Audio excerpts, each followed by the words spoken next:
That also passes unanimously. Next item on the agenda are the information items, and we'll start with enrollment projections. Chris Brennigan, if anyone has any questions.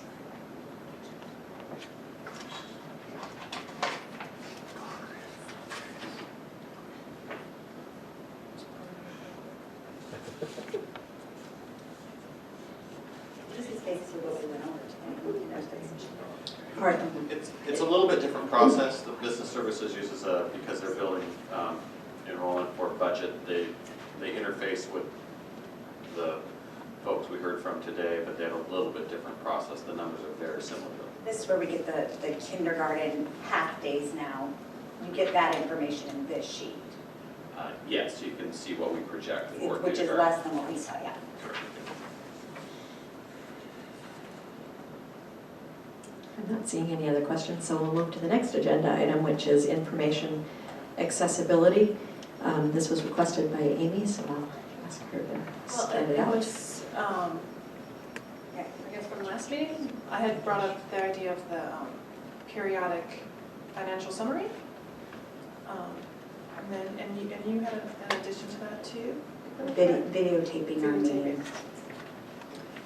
Yep, so we'll start with what you wanted to bring up, and then we'll add what anyone else wants to under this topic. So just to summarize my idea, and this is resulting from a community member suggestion at the Inglemore conversations with the board, that it would be nice to have some periodic, very high level financial reporting. A lot of folks don't have the time or necessarily really understand how to find the financial reporting within the board meeting information. And what popped into my mind was remembering the presentations that Larry and Dick did that we went around before the last bond and levy, some very high level information and about past bond expenditures, how it had gone, the kind of financial report card of the district. So not to recreate necessarily a full complicated report, but something that perhaps, I think just twice a year, just giving folks an easy, quick check-in on how things are going with their tax money. Are you speaking specifically to use of bond proceeds, or are you talking about general fund as well? I think general fund, well, the request was for bond and levy, to understand how that money is being spent. But I think the general fund gets complicated. That might be a trickier one to explain high levels, but it's also very much a current event, trying to understand how Olympia is handling the financing of schools. So that the specific request from the community member was for the bond and levy finances. Tech levy or general fund? All of them. All. All of them. And and just the idea is like we got a quick summary today that the high school construction's on time and on budget. That's a good, and just a quick summary of how that's being spent. That's that kind of high level information. I wouldn't mind seeing the operating fund as well in that format. Right, yeah, just to, just as a way of respecting the trust folks have given us with their tax money, which was her point, and I think it's easy. It's easy for us to get into the details because that's what we do, and I don't think folks necessarily need that. Just a quick report on how things are going. Well, let us, we can spend a little time and do some mock-ups of some reports to see what we can make digestible. And Lydia actually talked about it a little bit earlier today, so Okay. we'll take a stab at it. And videotaping? Do we want to talk about videotaping? Yeah, that was, I think, anything that fits under this category. Well, I think Specifically, I I had Amy's request to start with, and then you had said I added taping. on to the request Right, exactly. last week. Exactly. Yeah. I think it's really important for transparency and for community engagement and involvement and building that relationship with the community. We hear a lot of community members come up and they might not have the exact information. It doesn't mean they're going to watch videotapes, but they hear things out there and there's nowhere for us to refer them to say, hey, you can go watch this video or look at this so that it's detailed so people can really see what's going on, which would be very helpful. I think it also helps to understand when we're dealing with big issues like this, such as a late start, what are we really looking at? What are we really talking about? You know, C-SPAN covers the federal government, the TVW is it that covers our state government, and we have John here covering our local government. And I think, you know, that I have found value in, you know, at first it felt to me, I'll be quite honest, a little bit intrusive. I wanted the meetings recorded, but it's awkward at first when there's committee members, so being transparent about that. But I've come to appreciate it and appreciate that there's dialogue around it, and that people seem very settled and positive that there's somewhere for them to go to the information, and it takes it out of the speculation stratosphere into the objective reality of what's really taking place. So I've been contacted by community members who have been grateful for the efforts by the transparency group, specifically calling and saying they can't come to, especially 4 o'clock board meetings are difficult, and that they very much appreciate the filming. I know I brought this up years ago. I'm still in favor of it. I would like to see us go ahead and record our meetings and put them on the website. And the simplest thing for us to do, our meetings are all audio recorded, and the simplest thing to do would be to load that on the website and make those accessible. I think that's probably the Yeah, so I'd like them videotaped. Other school districts are doing this and sticking them on the website. I just don't see a problem with that. Judy Dillon. I mean, if we have a camera just sitting right, I can't imagine it could be too expensive or time consuming to have a camera that you turn on and it feeds. And just kind of like that's just sitting there looking. We could even do it like that. You know, the thing would be someone downloading it. So in the interest of transparency and accountability, the last time we had this conversation, and I believe it was the whole board that ultimately decided no, was because of the cost. What would it cost at this point to do that? we'd have to research it. I think what we were thinking at the time, I'm trying to remember, this was I think several years ago, 2 or 3 years ago, I think we're having this conversation. Our thought was that we would have to have perhaps a staff person who would need to be paid to be there filming. This was in a very different financial time in the district, and so I think that was kind of the deterrent at the time. You know, I can say we do have audio recordings. I'm trying to think, in my 7 years now in the district, I can probably count on one hand the number of times that they've been requested. So it's not to say that video wouldn't be more compelling for people to see. That could very much be the case, but and I think it is worth noting just the media we do have available right now, how many times it has been requested over that 7 year period of time. I think we don't have it, we don't have it accessible, easily accessible. So I didn't even know, honestly, I didn't know that was out there. So we probably mentioned it before, but frankly, I don't remember that there's the cassette recording, so that's just, and I mean, I'm happy to set the video camera up every time, and it would cost us nothing except for someone to upload it to. I mean, it's just, when I see how simple it is, maybe, I think we've had some dialogue around this, at least since I've been on the board, with the changing the screen and changing the desk, and I think the video was part of that. But I mean, when you watch how simple it is, setting that up, it's completely made, I approach it differently now. I guess it's a decision of the board. We can certainly research a number of different options. I think it's just a decision. We have the capability probably very quickly to move to posting of audio, which we haven't done, but we have available, or we can move towards video. It's really what your preference is. Or we can post the audio in the meantime while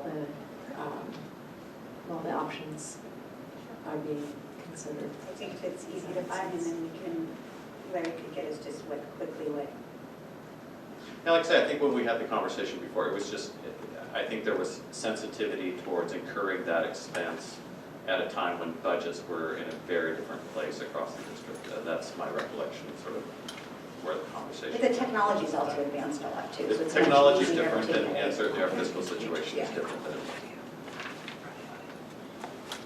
So I'm seeing general agreement that we want to have the audio loaded and then at the same time have the options presented to us. Yeah, for video. I would appreciate if when we upload the audio, if at least for the first time, we send out a newsletter to the community letting them know that it's there. And part of Where to the, find it and where to find it, yeah. in a little paragraph within the newsletter that we already send out. So at least they know we're making it available either way. Okay, anything else under this information accessibility topic? Seeing none, we'll move on to the next, which is seventh period options and associated costs. Are we also including under this are the 3 different options or 4 different options that we got had for late start that were included in our board briefing? I was a little confused because I thought we were going to discuss those too. So the agenda item request from the board meeting was 7 periods and costs involved. And we felt like this umbrella allows you to bring up whatever is, whatever you feel is pertinent under this category. You're certainly welcome to do that. As you know, according to our policy, the agenda is let's see, is prepared in consultation with me, and then any agenda items requested by board members are, let's see, changes in the prepared agenda may be requested by the superintendent or a board member and must be approved by a majority vote of the board members present. Absent that, we didn't add anything to the agenda for this time, but we felt like this gave us an umbrella that allows you to bring up whatever is on your mind. So we got under that. if you want. Yeah.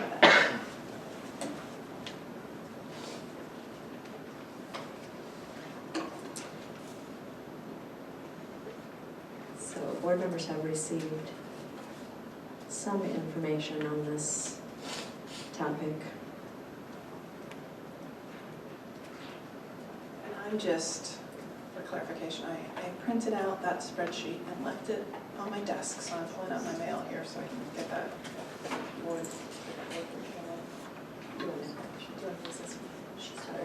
Oh, Yeah. thank you.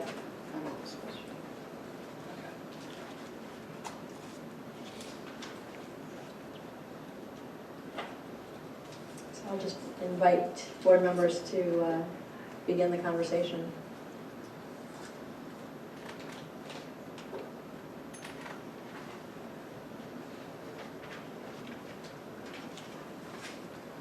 Yeah, so, I'll kick it off. You know, and feel free to correct me if I'm wrong, but we seem to have evolved into 2 conversations with the 2017 and the 2015. And only one of the items that was emailed today, was this morning? Talking about the 2017 task force. And since it's only one item, I thought maybe that'd be a good thing to kick off with, and folks had time to see that.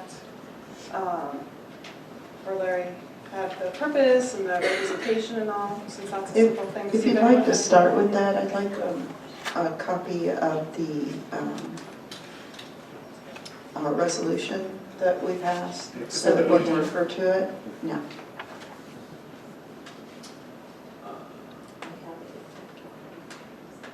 Let me see if I can find it online and then we can just project on my screen. Let me just figure out how I'm going to do that, but I will do that. Start your conversation. No, well, I just kicking it off. So, you know, in terms of, I appreciated the detail on the schedule, the fact that next month we could start advertising for folks who might want to participate in the task force. I'm just giving some general thoughts about the task force document. and see if anyone had anything they want to clarify on it. Well, the first bullet point says, after it says to facilitate and guide the implementation of NSD Board Resolution 714, so I would like a copy of 714 on as the purpose for the start time task force. The first bullet point says intermediate steps that may provide some relief to current high school start times earlier than the 2017-2018 school year. And that was not, in my opinion, part of the task force idea that came from Director Hayes that I thought was a good idea. We were talking about 2017. So I think there is some confusion, and I'd like some clarification about exactly what Resolution 714 says. You wanted to, I have it printed, but he's going to pull it out. I just don't believe that that was part of the task force job, and it does not say that in the resolution. So that's why I'd like us to look at that and have some clarification about that.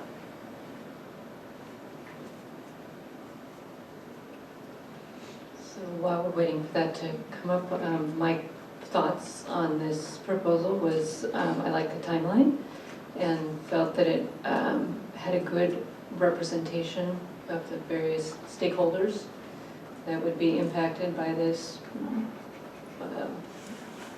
in whatever direction. So I was appreciative of the obviously very deep thought that went into it, and think it would be a good group that would help guide us to putting together a proposal that will benefit as many students as possible. So since we haven't gotten it posted yet, 714, I would like to add 2 members to the task force. I believe that someone from the transparency group would be a real good addition to the task force since they've become very involved in this issue. And something that I've seen in the emails recently from Mr. Smith was a real understanding of auditing and financials. I would truly like someone from our community that has an in-depth understanding of financial possibilities, a much deeper understanding of financials than some of the people that are listed. So I'd like to add those 2 people to the task force. I think that would be a good addition and reasonable. So we have a kind of a process that in place for selecting task force members. There's the request for people to submit an application for it, and then a kind of a process for selection in which the vice president plays a role. I don't believe I said Mr. Smith specifically, but I would like someone like him who understood the financials that are involved in this. So I'm not circumventing the process, I'm just asking that we add 2 more members to that task force. I think that those would be really valuable people. And I want to add to that, I do think we should have a financial person, and that should be gone through the same process as what we're talking about. Someone who could, because there's so many different financial things involved in this. When you're talking about transportation, that someone that can look at it from a different angle and understand that, I think is important. That has that kind of mindset, and whoever that may be, that's up to whoever chooses the person, or however that process is. And then I would like to also suggest an addition of the financial person, an addition of, I saw transportation was on here, so that was one of mine, but I missed that. And I think that when we're looking at the community programs, because we have several big community programs, or our special programs, I'm sorry, I called them, referred to that incorrectly, such as elementary band and orchestra, and the EAP, AAP. I think we should take the 2 biggest programs and have 2 members versus just one that's representing EAP or band, because I'm afraid that a voice is going to get shut out of one of the larger programs. And then that, I think, could cause it might cause us more issues if we don't just bring that person on right away from the larger programs. So under teachers, we had included a district music coordinator and elementary music representative to speak specifically to that music. Oh, and this is parents. Correct. So if you specifically, in the selection process, if you've specifically already covered the music program with a teacher, would you even be considering a parent from Maybe the elementary that's right. band or orchestra then? I think our intent there is really to, I mean, it would depend on who applies. I mean, so we'll be limited by the applicant pool. But I think our intent there was really to try and focus on somebody who has whose child relies on district-provided transportation for a program outside of our basic ed transportation model. And I'd also like to, so another suggestion is to add a Hispanic member. I saw that we had the natural leaders there, but a parent that is the Hispanic member, a representative. I understand there might be issues with that, but if we could get somebody, maybe the natural leaders could suggest somebody to us. The natural leaders are Hispanic parents. So it's a natural leader parent, not the actual staff members that are natural leaders. No. This is under Okay, the parent. Okay, Yeah. okay. And They're the liaisons Okay. to the. I thought you were meaning one of the Latino people community. within, that's already on staff here. Oh, no. So you're talking about a natural leader parent, perfect. You guys covered all the bases. And then Larry did. a community member that uses our fields, maybe? And I'm not, maybe I missed that too, so. Like from the football or soccer or, That could possibly be somebody who's a non-parent community member / taxpayer. I just would caution, starting a task force with 21 people already is already a substantial sized task force. And as we continue to upsize the task force, it's going to be more, I mean, add whoever you want that you think needs to be represented on the task force. Just human nature is that the larger a task force gets, the more complex its work can become. so I think in the end, what I'm really only suggesting is a financial person. That would be my first priority. And the second would be a community, because I think I had double covered some of these. And the second person would be a community member that's that uses our fields. To clarify in my own head what you mean by financial person, are you talking somebody from within the district or and Outside the district. what would the goal be of having let me give you a little context. My father is a CPA, professor of accounting. My sister is a fraud investigator for the Navy. I wouldn't. They'd be perfect.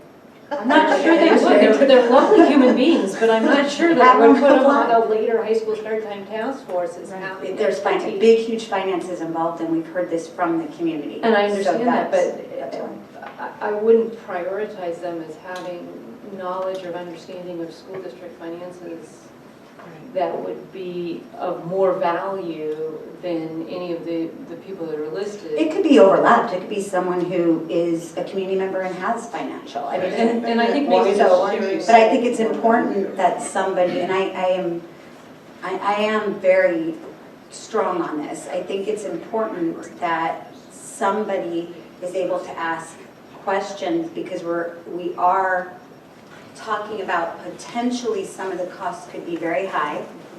And I don't know some of those questions to ask at that level.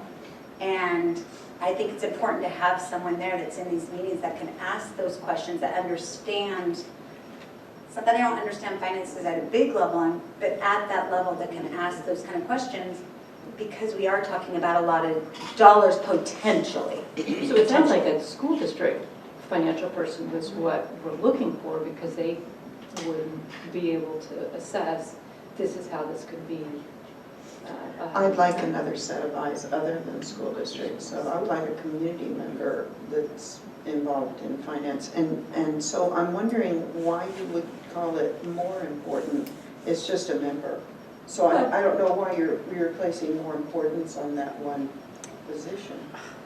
So I'm gonna just speak to this, having had the privilege of seeing some of the applications that we get from community members, and their experience and their long list of qualifications is pretty diverse.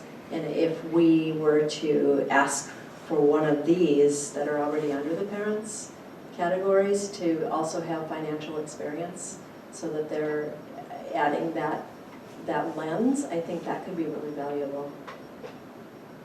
Yeah, I'm okay with it being someone who has both those qualifications. But I think it's, go ahead. I think it's primary to it. So I would hate to have it just kind of lumped in. Well, and if you have that, that's really cool too. I think it's a primary piece of it. So I'm not sure what you're suggesting. What, Well, we I'm can't just- go to 22? Well, I'm just remembering some of the, just the qualifications of the people that are serving on some of our other task forces, and there are definitely people who have strong financial backgrounds in those as well. So it's up to the board. I mean, it's definitely the board's choice on how many people are on here and whether or not these are the right people that will be on here. I think what I heard Sandy say is that in prioritizing, you're saying that a financial person would be more important than somebody that's not represented on this list. They're all independent. Well, and It's just an addition. Can I ask don't it- understand why that's... having never been on board when a task force is formed, what happens if you don't get someone applied that has one of the qualifications? I mean, is that could happen? But if it's, I just don't know what kind of application pool we get. I mean, is it theoretically possible that we could not get one of these folks with any of this backgrounds, or? It's possible. I mean, we've tended to, for most task force positions, we've tended to have pretty robust applicant pools. And I would imagine that this is of an interest, this is an issue, a topic of high enough interest to enough people that I would anticipate we would get a robust applicant pool. But it's a valid point. Will we get every single box checked? Possibly not, but I think if we have to stand a better chance if we clearly articulate the representation that we're looking for. But it doesn't derail the process if we don't get someone that's on the list? No? Let's do it that way. And oftentimes, you know, it may be that an applicant might check 2 or 3 boxes. You know, they might be a parent of an elementary and middle school student, and they're a coach of a community. I mean, you can talk to people that cross lots of different areas. Then adding it as a, I don't know, how would you word it? Not requested experience, but as a skill set that would add value to the task force. I don't think it would necessarily be if it doesn't slow the process, if we can't find someone who applies, we have to make. I think part of being elected, which we've heard, you know, the community electing us is the responsibility to finances, and we know that this could potentially have costs. And so I think, you know, I was an auditor at Costco for years, 8 years, and, you know, my eyes look different when I'm looking at, you know, an auditing sheet than, you know, someone who doesn't have that type of experience. So even though I might not know school district auditing, I could still look and go, that number looks weird, or what does that number mean, or not even negative, like, oh, how can we look at it this way cost-wise, and collaborate in a positive manner. Any other thoughts on the rest of the document and the parameters?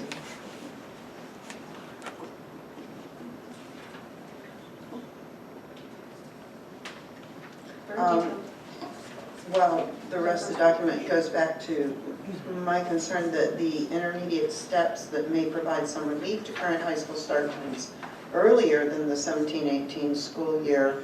And I don't remember that was part of the conversation about the task force. The task force was to be set up for the 17-18 school year, not for things prior to the school year. And I think that that's provided some confusion. What was board member I remember a conversation in a study session that's very different from this. So I think that's one of my challenges in facilitating this conversation, is that I think each of us has a different understanding of what we talked about, and now is probably a good time to conclude that discussion. My understanding was that a task force would both look at 2017, and then in the process of looking at 2017 and what options are good for that, would also be able to vet other options that might be available, the how and the when for the interim.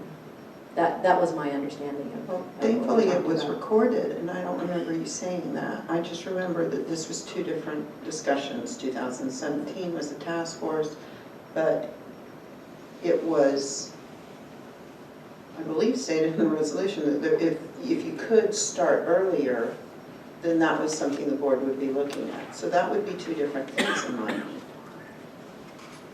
So I'm just looking for it. I haven't had time to read it all. But he has my copy. Can you do the second page? I'm not sure how we would get a task force, based on this timeline here of the task force, if we were talking about intermediate steps, intermediate relief in potentially 2015. I don't know how we get intermediate relief based on this schedule. Okay, so let me Potentially. clarify. I'm not talking about 2015. Okay, Yeah, okay. because no, I completely agree with you. That's not realistic I at think all. it said that in one of our emails. But I am talking about steps that might be, that we aren't seeing now, or things that we are not, that we haven't vetted, that might be doable in 2016 as part of the task force responsibility.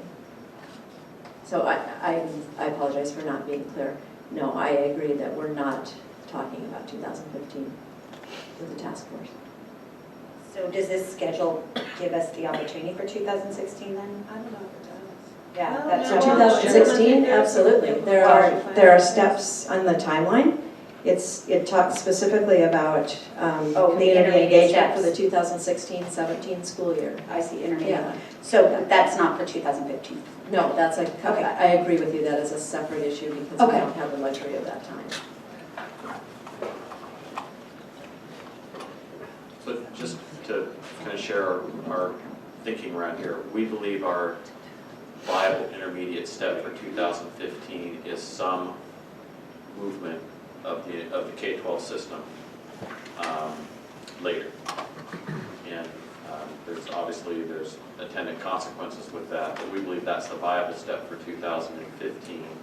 And then the task force, I really have envisioned it in my mind as sort of operating in two phases. The first phase would be a very immediate phase that would happen next fall to look at what potential intermediate steps might be possible in 2016-17, bring that forward really by the first of the year, for any ideas or recommendations for by the first of the year for vetting and then board approval by no later than February, because that's really the timeline that we need to have major decisions of that nature made so that we can start the planning process for the following year.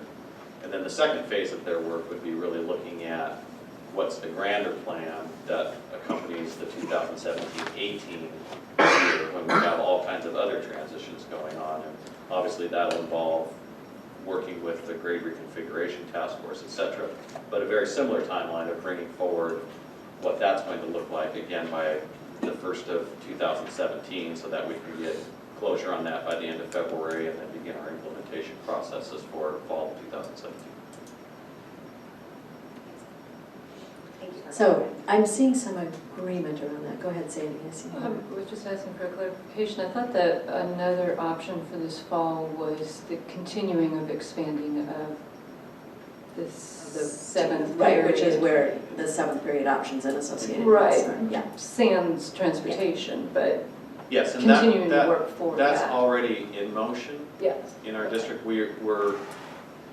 our complication is adding staffing and not knowing exactly how much staffing might be safe to add until we have ink dry on a budget, and then how that timing is going to work with building schedules for the schools and all of that. But yes, it would be our hope to be able to incrementally increase staffing at the schools. Now, We have tended to think of that 7th period staffing as additive for students who are desiring 7 periods, not necessarily students who are looking for an alternative schedule. But it's possible that within that, some students may choose to have an alternative schedule. Again, that's been something that's been thrown out there for, several years at Inglemore. More students take advantage of taking 7 periods than take advantage of that 2 through 7 option. But all of the high schools are asking that question of their students this year at registration. So that is a way, another option of expanding it, is that the current idea is that all of our 3 high schools will be asking students if they want a 2 through 7 option. But again, our 7 period options are going to be limited, so it's going to need to be a Right. pretty tight match between Right. that student's desire to perhaps have an alternative schedule, and then whatever that 7th period option would be would meet that student's particular need. And just to briefly go back to the start time task force document, that was slated to be in our briefing for this Friday, so it's not really on the agenda for tonight. So I'm just going to ask board members to think about it, and then we can revisit it at the next, since we're talking about 2016-17, we can revisit it, we can put it on the agenda as an agenda item and revisit it on our next meeting. So if I can just summarize quickly though, what I've heard is whether it's adding members to the task force or perhaps delineating some specific skill sets that we would be looking for within this membership roster. We're looking for somebody with a financial background of some nature, and perhaps somebody who also is a community user of our fields and facilities, connected to sports world outside of our district programs. Is that? Yeah, and that again could be, maybe it's a parent and a middle schooler and they also Yeah, right, run, that's what I'm saying. like Mark, he runs a, Right. Right, exactly. So similar to how we said it would be great if one of our parents was from the Woodinville feeder pattern, because there are some unique characteristics of Woodinville being the largest feeder pattern with the longest bus rides. We could delineate perhaps some of those other qualifications that we would like to see partnered with some of these existing positions. Because I probably, when you get to 21, 1 or 2 or 3 more, it doesn't make a huge difference, but I want to keep the group to be nimble and get good work done in a quick period of time. I thought it was, It's tighter we can make I it. thought it was a good, we had transportation, the programs, and like I said, my only concern was with those 2 programs, but it looks like we're gonna hit music here and then the next, hopefully bigger program. I would hope we're getting representation from one of the bigger programs that represents more people, which would probably be EAP. I imagine EAP or AAP parents will have a significant interest in this one. And that's the only thing I was suggesting we cut, so we better take the other one. Dare I say. So I'll update this to reflect those additions, and then I will include it again in this week's briefing. And I will also then add it as a discussion item to the, I guess, is it March 9th board meeting? I'd like to get closure on it quickly, because if you see the timeline, Yeah. we need to probably allow a good month or so for an open application process to get the word out, and allow people the opportunity to respond. So And then we're gonna have a board liaison. similar to the role Amy fulfills with the Enrollment Demographics Task Force, it seems like that would be an important, have some connection between I agree. the board and the task force. And it's the March 10th meeting. March 10th.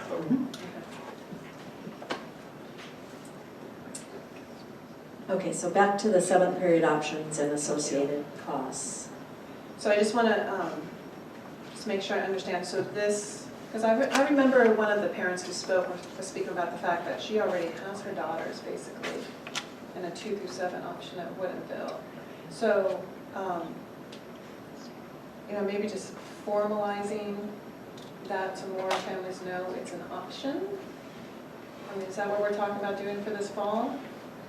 Well, if you remember last year, so Inglemore has traditionally had the 7th period options. They've been largely tied to International Baccalaureate, so really for the diploma candidate students. So it's not necessarily the irrelevant or the same model as what we're maybe trying to replicate at Bothell or Woodville, or at least provide the same level of opportunity. So if you remember last year, the idea of adding staffing came up late after we had done registration. And so the buildings went out and did some kind of quick surveying of kids, and that's sort of where we're at. We wanted to be able to front load that into the registration process this year so that we had better data of how many students would be interested in the 7th period and what they would be interested in taking, because we were a little, Woodville in particular, I think, struggled a little bit to figure that out last year given the timing of that. So that's really our intent, and certainly asking students in the registration process, would you be interested in a 2 through 7 day? It doesn't mean that we can necessarily provide them one, but at least starts us on a baseline of how many students might choose that option if it were available to them, which it becomes available to more students as we can increase those numbers of 7th period offerings. So it's more of a survey of interest more than offering it as a registration. Well, I think we're hoping to Just make partner. sure I I think we're understand. hoping to partner it with adding some additional FTE to the buildings that would Okay. allow them to expand their 7th period offerings at the same time. But rather than deciding in May, okay, we think we can add staffing to the schools to bolster 7th period, but we have no Once we get idea the what budget. to add or who might be interested or what they would like.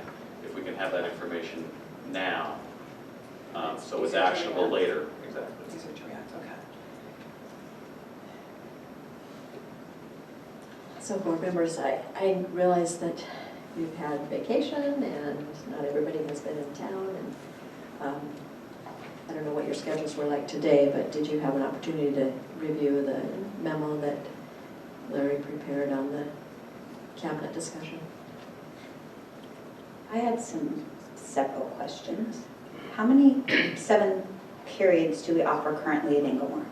They offer 1.2 FTE of 7th period, so that How would be the many? equivalent of about 6 courses. 6 courses. Correct. And how many do we currently offer at Woodville and Bothell? So this year we allocated each of them a 1.0 FTE, so that'd be the equivalent of 5 courses. So we're offering 6 at Inglemore and 5 at Bothell and Woodville.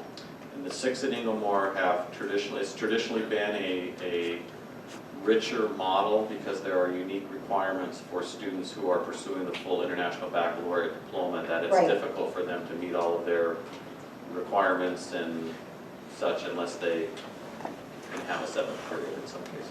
So it wasn't related to the start time, this No. predated the start time? Right, yeah, I understand.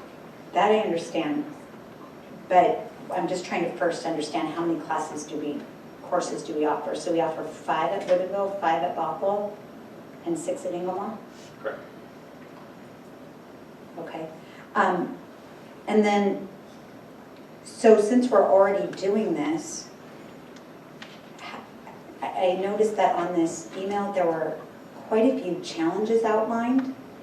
I didn't see really, in here, I didn't read what we've already learned from having implemented this. So at Inglemore, this has been, how long have we had 6 classes going on for a 7th period? They've had some level of an extended schedule for probably at least a decade. Okay, so there was a long list of challenges here that were written. And I guess if we've already been doing this for a decade and we've now implemented Bothell and Woodinville, I'm just wondering, haven't we already figured out most of these challenges and we kind of know where to go if this is an option for us to potentially have late start with an extended day?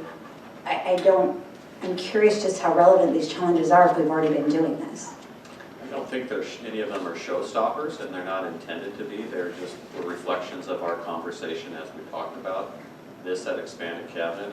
I think it's just an acknowledgement that what's existed at Inglemore is something that has been built and sustained itself over time. They tend to be similar courses that are offered as the 7th period options every year. You have staff members who are agreeable to teaching them. I mean, there are many, many factors associated with that when it's new, as it is for Bothell and Woodville, they don't have that history, particularly on the staffing side of it, and so you want to ease into that. But we know how to Careful. help them correctly, because like one of the challenges says, staff meetings, leadership team meetings, buildings, utilize a variety of work, but we probably already figured out how to make that work at one school. Communications, we probably, well, that might be a little bit different than communications. Campus supervision, we probably figured out how to make that work at Inglemoor. Administrative and office staff coverage, we probably figured out how to make that work. Access to services, we probably figured out how to make that work. So if we've already learned something over here, I'm not quite understanding why we're not outlining, here's what we need to do over in Bothell, because we already figured this out. Can I just share mine, what I have seen? Because I've had 6 years now of kids taking 7 periods, and taking that 7th period at Inglemoor. And it's not that they're not insurmountable, but the things that he's pointed out, it's about 150 kids that do this, and almost every single one of them, it's a 1 through 7 rather than 2 through 7. So that's part of it. There is no transportation after 7 periods, so there will Right, be. that wasn't in the challenges of. It's an equity issue. Right, I was referring right to this Right. list. Well, that's the list, that's one of the, it is Equity issue. equity. considerations. So Okay. I think, But also, there is no office staff at the end of 7th period. So if I'm picking up my kid, there's nobody, the office is closed, there's nobody in. But you guys are counseling. doing this though. We're doing, and it's fine, I mean, it's Yeah. doable, but that is an accurate assessment, and a concern is that those staff members that provide services outside of the classroom are not there by the end of 7th But period. it's not a concern probably for you because you're already doing this model and it's working. I get, but I'm saying it's something we need to think through, because if it's not 150 kids, it's a lot more kids, and things like when do you go see your counselor, and some of those office things like turning in forms, track forms, payments, those kind of things. If they're there from the very beginning of the day and to the very end of the day, and there's nobody in the office at the end of the day. I mean, it's just little things like that that you want to make sure you're thinking through when you expand this out. And that's just it's solvable, but But it yeah, is. 'cause you're a parent doing it, and I think, Janet, your kids take the 7 periods too, or Not have. this year, he did last year. Yeah. But, yeah. so, And the other is the 7th period classes, by and large, are IB classes. Almost every single one. But at Bothell and Winneville, we're offering different classes that are not IB currently.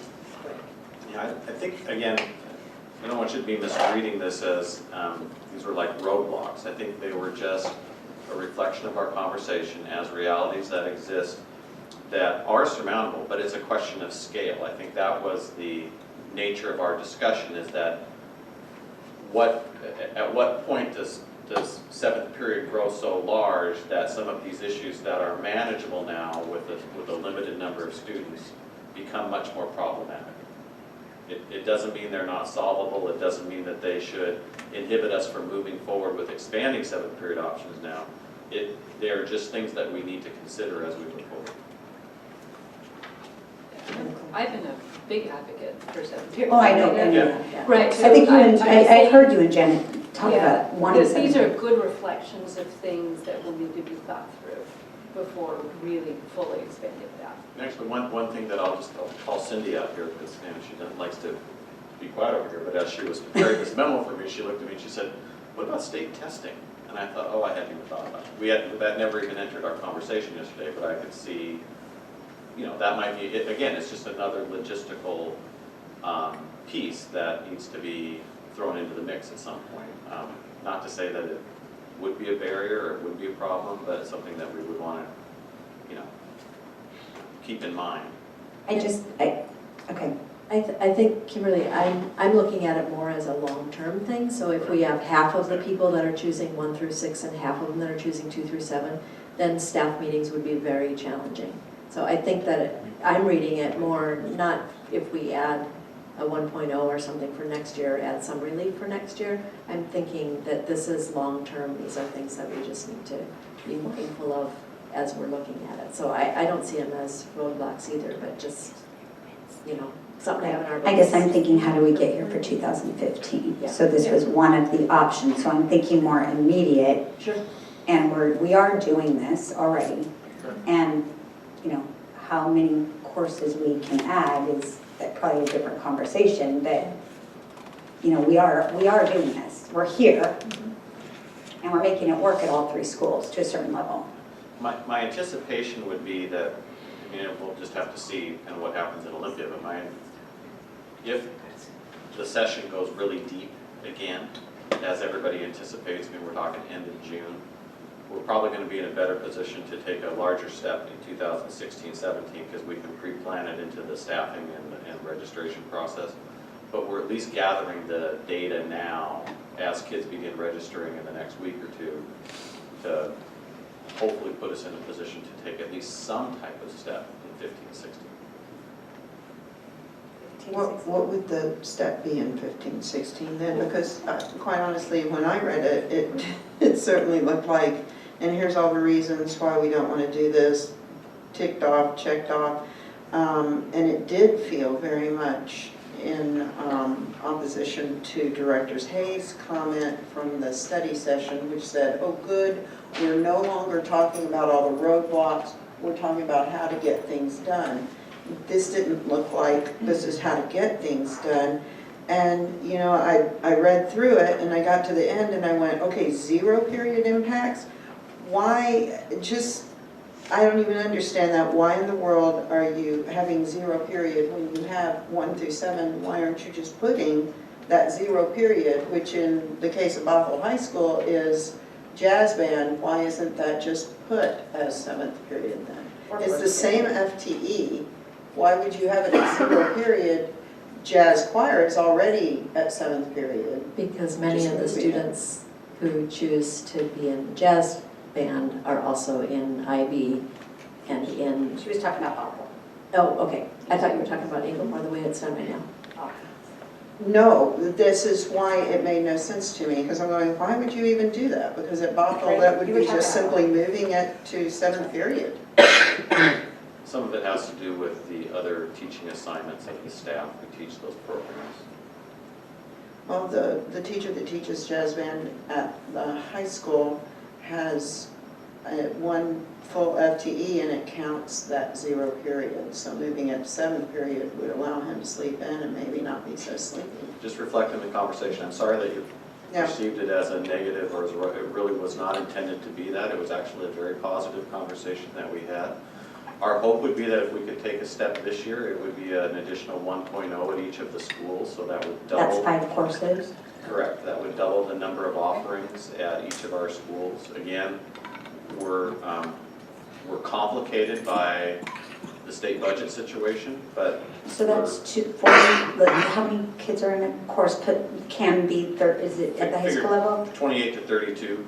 So 25 to 30, 32. that's potential for 300 students, potential for 300 students to be able to start late if they so chose to, if they took that 7th period at each school. Potential. Right. Where do you get 300?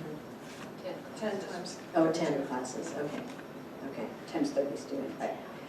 And so then you could offer a shuttle service that started at, and exactly what would that be?